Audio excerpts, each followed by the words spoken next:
Hello all, this is Naren from School of Chemical and Biotechnology, SASTRA.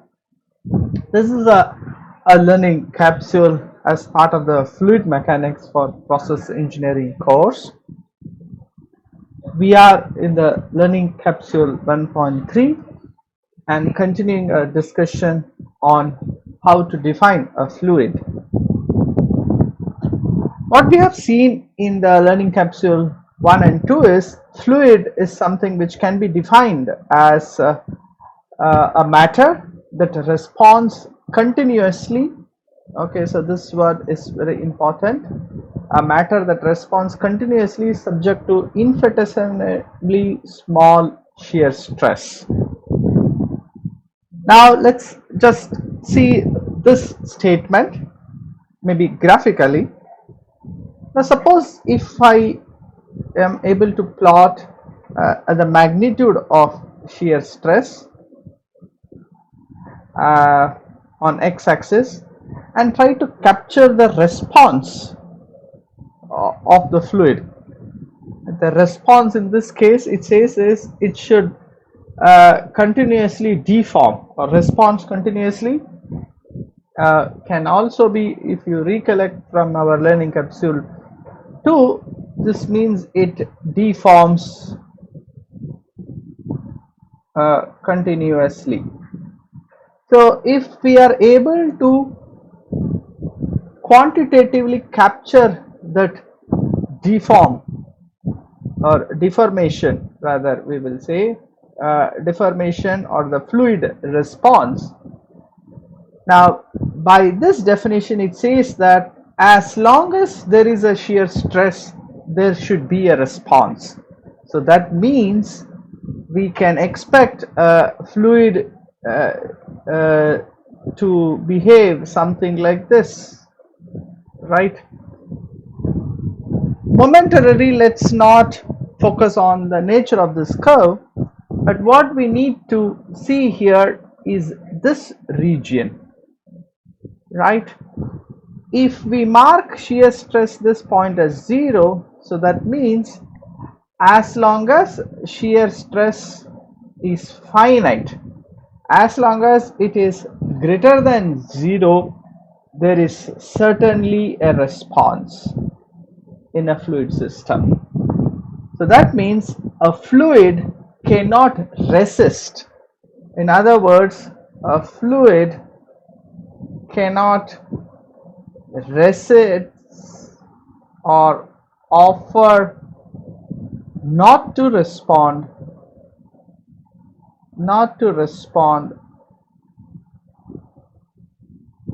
to shear stress. This is how we visualize the fluid. Now this nature of response and how to capture this response, we will take it in the further modules, but this is the point that I want to discuss as part of this learning capsule 1.3. So that means as long as there is a shear stress, the response should be finite, the response should be seen. Now as an activity, I ask you to think, so maybe what if the nature is like this. Suppose if we have shear stress again captured on the x-axis, and let's say on the y-axis we capture the response or the deformation. Can someone think, is there anything a fluid that goes like this? So that means this is the 0 point. So till this nature, right? So let's say this is some value of a shear stress, let's say A. As long as the shear stress is between 0 to A, the value of A, there is no response, because you can see the response is again 0 on this scale. The deformation is 0, right? Can such matter exist? So can you think of those? If it exists, are they fluids? Are they considered as fluids? Now, the objective of the learning module that we are going to have is not only to pass on the information that are otherwise available in a standard textbook, but I have visualized this learning module in such a way that it will also act as a trigger for you to think and build your own concepts, build your own understanding based on either the physical experiments or the mind experiments, the experiments that you construct in your mind. Now, can somebody think of whether such a curve exists? Now, let me draw another curve. Do we have this kind of curve? So that means now if you see here, at the shear stress 0, there is, like say, definitely some response. Okay, so does this matter exist? So does a system, so that means matter exists, that it responds at 0 shear. Now remember, when you do this experiment, we are not considering any other forces acting on the system, because we already saw as part of the learning module 2 that what is shear stress and what are some cases which are not termed to be ideally as shear stress. So even here we are only considering the deformation only as because of, it is only because of shear stress.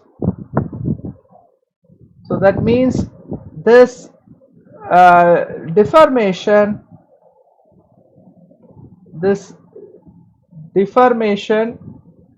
or fluid response, what we measure here. Now, how to measure, what is this quantity, we can see later on, but we need to remember this deformation or fluid response is solely due to shear stress. That is something that we need to remember. Here again, it is only because of shear stress. Think whether can we have something like this, or can we have something as shown in a red curve.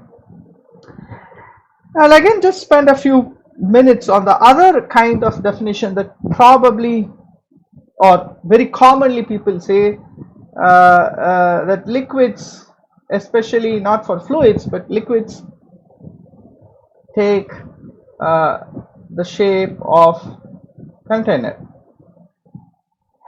Now, if that is the case, let's say, so that means if you have a container like this, right, and you pour a liquid, like say water, it takes the shape of the container.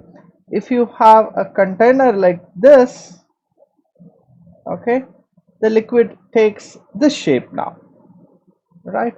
So it's okay. But what if you take the same container and now put here, like say, the wheat flour or maida flour. So assume that we are putting, or a talc powder, okay, or talc powder. Now you will see that the talc powder also takes the shape of the container. So that means no matter what is the shape that you think of, okay, so you have to bear with me for the sketch, but no matter what you put, a talc powder or a wheat flour, right, or a gravel, all these will also take the shape of the container. So does that mean that are these are now liquids? Can we call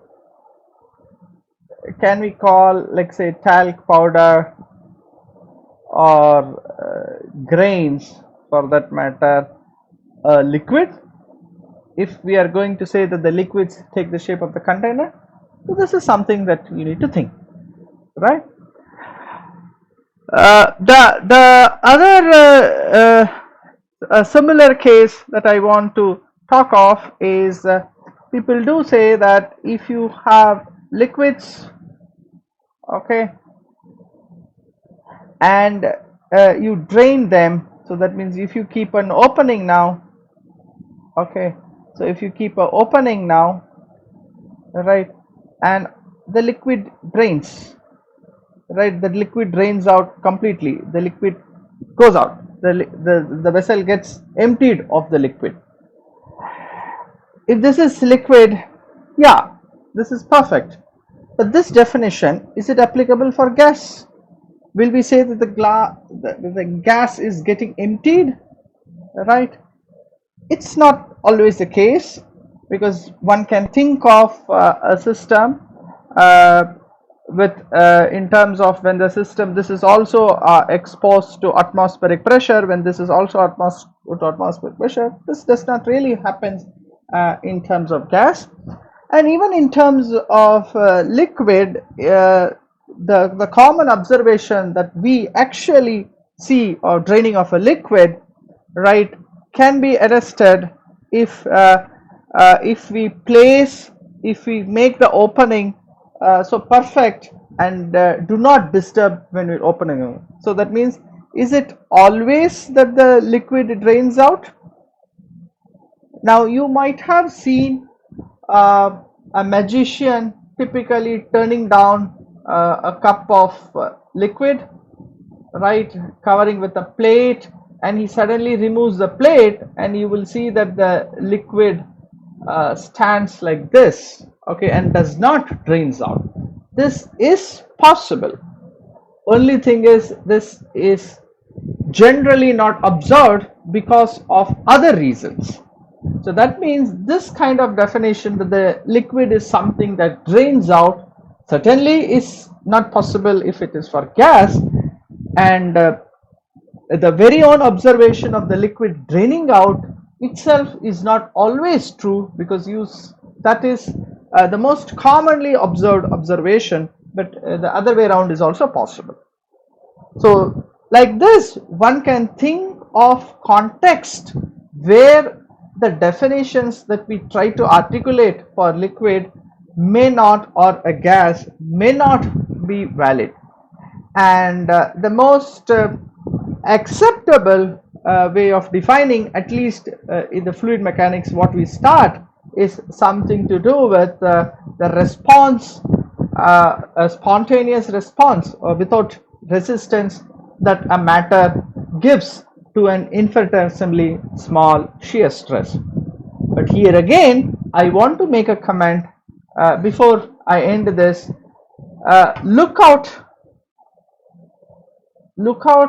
for observations. Look out for observations that violate. Okay, that violate the definition that we have said for a fluid, that it will continuously deform, and as long as you have an infinitesimally small shear, right? Look out if there are any observations that do not go in hand with this. With this, I end this learning capsule. Thanks for watching. Bye.